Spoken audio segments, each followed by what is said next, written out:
Usaha itu ada dua. Saya ulang ya, usaha itu ada dua.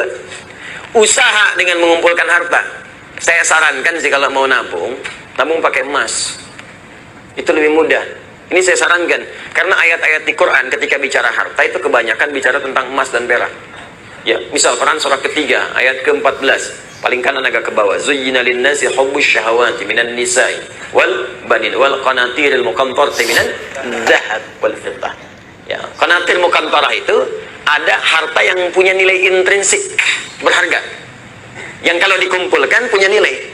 Jadi ada harta yang punya nilai intrinsik, ada yang ekstrinsik. Intrinsik itu di dalamnya memang ada nilainya. Ya sudah ada nilai, jadi nggak berpengaruh oleh apapun. Emas itu kalaupun pecah masih bisa dijual. Ya, tapi uang kalau sobek ya kertas kok. Nilainya berubah-ubah.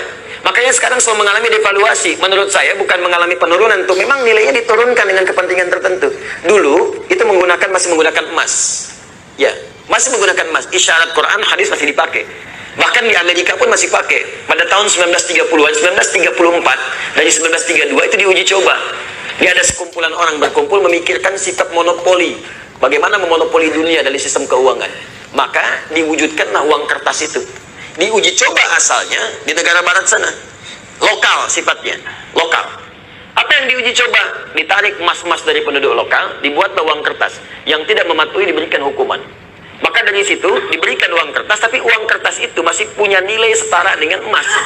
Diberikan per onsnya emas itu setara dengan $20 pada masa itu.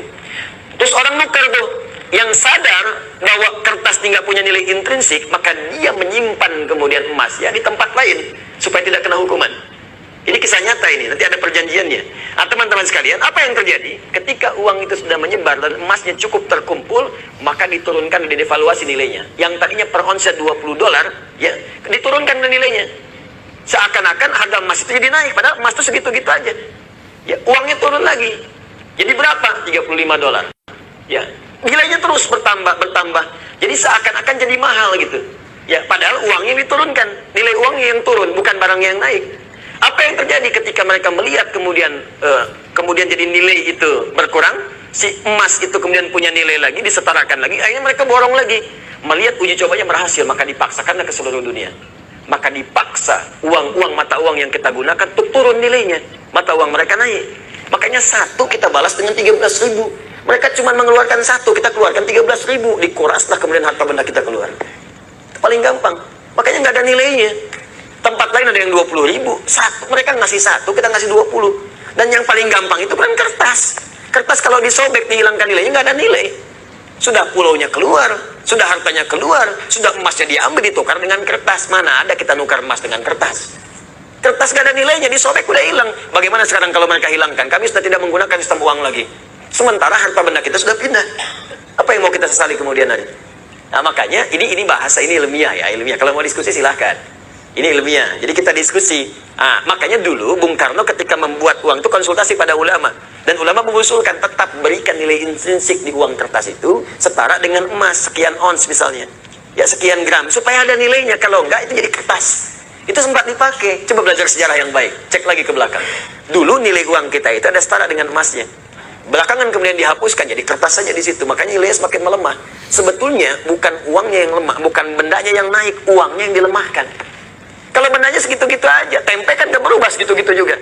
Cuma nilai uangnya melemah, seakan-akan tempenya naik, padahal keratnya segitu aja. Akhirnya tempe pun disesuaikan dengan uang. Ya kan, 2.000 tebel, 1.000 tipis gitu kan. Ya, 500 udah tipis dibelah. Itu kan? Itu coba belajar di situ. Terus ada perjanjian dulu, se-Eropa itu diajak kumpul.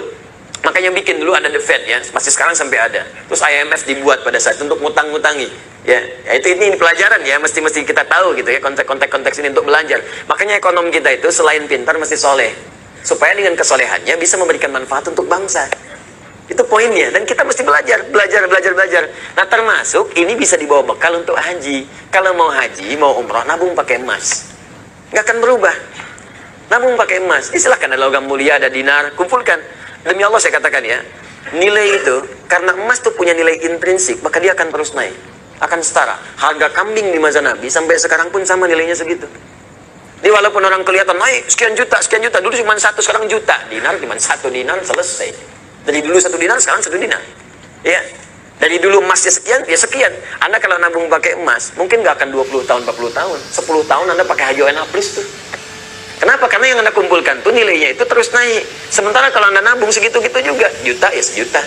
25 juta ya 25 juta. Cuman persoalannya ketika berangkat, didevaluasi nilainya, jadi mahal. Naik. Di kerja keras Anda itu terkumpulnya cuma segitu. Coba bayangkan kalau 10 tahun Anda dapat penghasilan, belikan emas.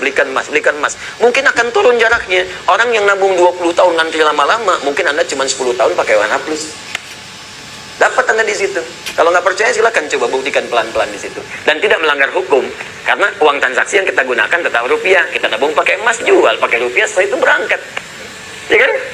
Apa yang dilanggar? Nggak ada yang dilanggar. Dan kita memberikan pelajaran bahwa ada nilai di balik itu ketika mengikuti tuntunan-tuntunan Rasulullah SAW, menghidupkan nilai kebangsaan kita di situ.